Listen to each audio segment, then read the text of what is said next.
जय गुरुदेव। भारतवर्ष की यह पवित्र भूमि उत्सव, आनंद, उल्लास और दिव्यता की भूमि है। यहाँ परम पावनता चतुर्दिक इसका विस्तार है।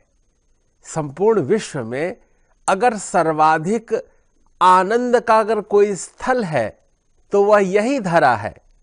नारायण भी यहाँ आए, परमपिता परमात्मा भी जब इस धरा पर अवतरित होते हैं तो अहरनिश अनुदिन प्रति क्षण भारतवर्ष की यह पवित्र धरा आनंद, उत्सव और उल्लास की धरा के रूप में निरंतर आनंदित होती रहती है।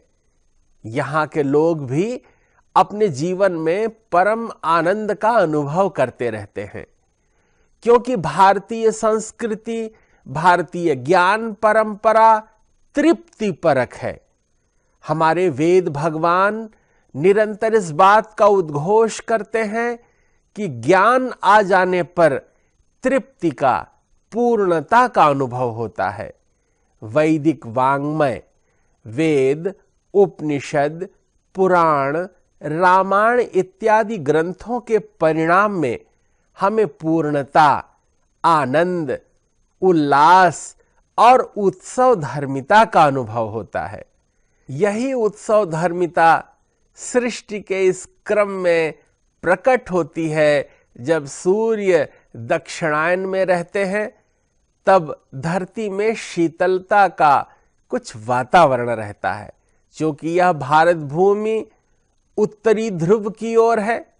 सूर्य जब दक्षिणी ध्रुव पर रहते हैं तो वहां शीत का प्रकोप रहता है।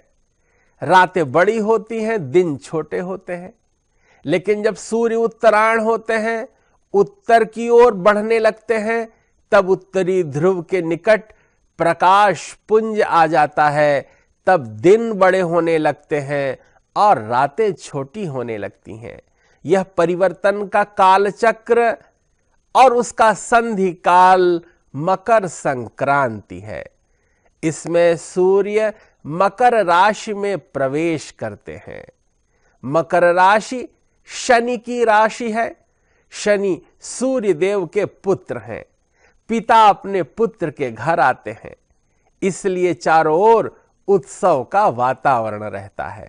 सूर्य को कर्क राशि और मकर राशि बहुत प्रिय है। सूर्य जब करवट बदलते हैं 6-6 महीने में, तब मानो ऐसा लगता है कि पिता अपने पुत्र के घर आए हैं, शनि देव के यहां आए हैं। शनि को तेल बहुत प्रिय है, इसलिए तिल का तेल बहुत प्रिय है। सभी लोग उत्सव मनाते हुए मकर संक्रांति पर तिल के लड्डू का भोग लगाते हैं, तिल के तेल का प्रयोग करते हैं, जिससे पुत्र भी प्रसन्न होगा और पिता भी प्रसन्न होंगे। चारों ओर उत्सव का वातावरण रहता है। इसी दिन भारतवर्ष के दक्षिणी प्रांतों में पोंगल मनाया जाता है, जिसे चारों ओर उत्साह और उल्लास से मनाते हैं। भारतवर्ष में अत्यंत आनंद और उल्लास के साथ पंजाब प्रांत में विशेष रूप से लोहड़ी का उत्सव मनाया जाता है। मकर संक्रांति की पूर्व संध्या पर सभी पंजाब प्रदेश के लोग लोहड़ी का उत्सव बड़े धूमधाम से मनाते हैं। वे रेवड़ी, मूंगफली, लावा यह सब लेकर के रात्रि में आग जलाकर उसके आसपास खेलते कूदते उत्सव मनाते हुए यह सुंदर पर्व मनाते हैं। मकर संक्रांति में चारों ओर प्रकृति आनंद और उत्सव से परिपूर्ण हो जाती है। इस दिन का महत्व इसलिए भी बहुत है कि भीष्म पितामह इसी दिन की प्रतीक्षा करते रहे कि वे अपने शरीर को, जब सूर्य उत्तरायण हो जाएंगे, मकर संक्रांति का पावन काल आएगा, तब वे अपने शरीर को त्याग कर पर ब्रह्म परमात्मा में विलीन होंगे। यह दिन इसलिए भी महत्वपूर्ण है कि इस दिन जप करने का सहस्रों गुना फल मिलता है। तप का, दान का, श्राद्ध का, तर्पण का और फिर स्नान का जो फल है वह असंख्य गुना मिलने लगता है। माघ मकर रवि गत जब होई, तीर्थ पति आव सब कोई। सभी लोग तीर्थपति तीर्थराज प्रयाग की ओर चल देते हैं, क्योंकि सभी तीर्थ भी अपनी तीर्थवत्ता प्राप्त करने के लिए प्रयाग धाम में आ जाते हैं, जहां गंगा यमुना और सरस्वती का संगम होता है।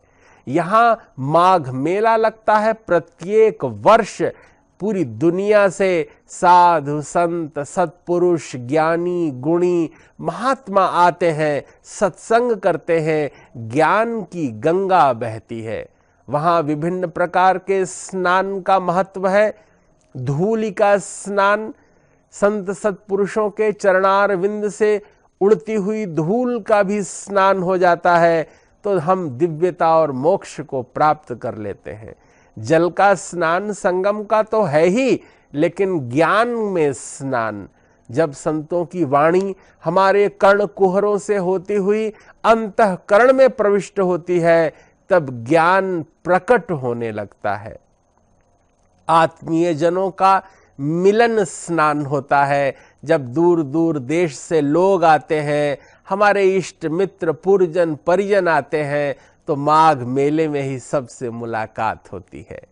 इस प्रकार मकर संक्रांति प्रत्येक व्यक्ति के जीवन में घर घर में उत्सव आनंद और उल्लास भर देने वाला महापर्व है। यह इस धरती पर परमात्मा की कृपा के रूप में भी जाना और समझा जाता है।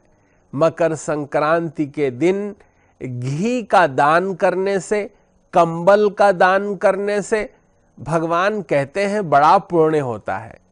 जो कोई व्यक्ति मकर संक्रांति के दिन कंबल और घी का दान करता है, उसके कुल में निरंतर घी की नदियां बहती रहती हैं, अर्थात अन्न की कभी कमी नहीं होती। कंबल का दान करता है अर्थात उसके परिवार में कभी वस्त्र की कमी नहीं होती। ये दोनों एक अंदर के लिए है, एक बाहर के लिए है। घी अर्थात स्नेह, जो दिव्यता का प्रतीक है। आयुर्घृतम, घी ही आयु है। जब हम शुद्ध देसी गौ का घी इस्तेमाल करते हैं, प्रयोग करते हैं, तब हमारा अंतःकरण निर्मल होने लगता है और हम अपने शरीर की रक्षा के लिए इस शीतकाल में जैसे कंबल ओढ़ते हैं, अगर हमने किसी को ऊष्मा प्रदान की, किसी की शीत का हरण किया, तो परमात्मा भी हमें शरीर के कष्टों से मुक्ति प्रदान करते हैं। भारतीय वाङ्मय में इसे एक श्लोक के माध्यम से बहुत सुंदर ढंग से समझाया गया है। माघे मासे महादेवः यो दास्यति घृत कंबलम स भुक्त्वा सकलान भोगान अन्ते मोक्षम प्राप्यति। सूर्य उत्तरायण हो रहा है, सकारात्मक ऊर्जा प्रारंभ हो गई है। हमारे जीवन में अंधकार से हम प्रकाश की ओर बढ़ रहे हैं। ज्ञान का प्रकाश चतुर्दिक फैल रहा है। ऐसी वैश्विक मानवता, दिव्य चेतनता सभी के अंतःकरण में आनंद का प्रसार कर रही है। सामान्यतः पंचांग की पद्धतियां चंद्रमा के कारण संचालित होती हैं। चंद्रमा को ही मुख्य रूप से आधार मानकर चिंतन होता है, क्योंकि चंद्रमा मनसो जाता है। मनुष्यों का मन चंद्रमा से बना हुआ है। सभी का इस जगत में जो मन है, वह चंद्रमा के कारण ही घटता और बढ़ता रहता है। लेकिन यह मकर संक्रांति सूर्य के कारण स्थिर है।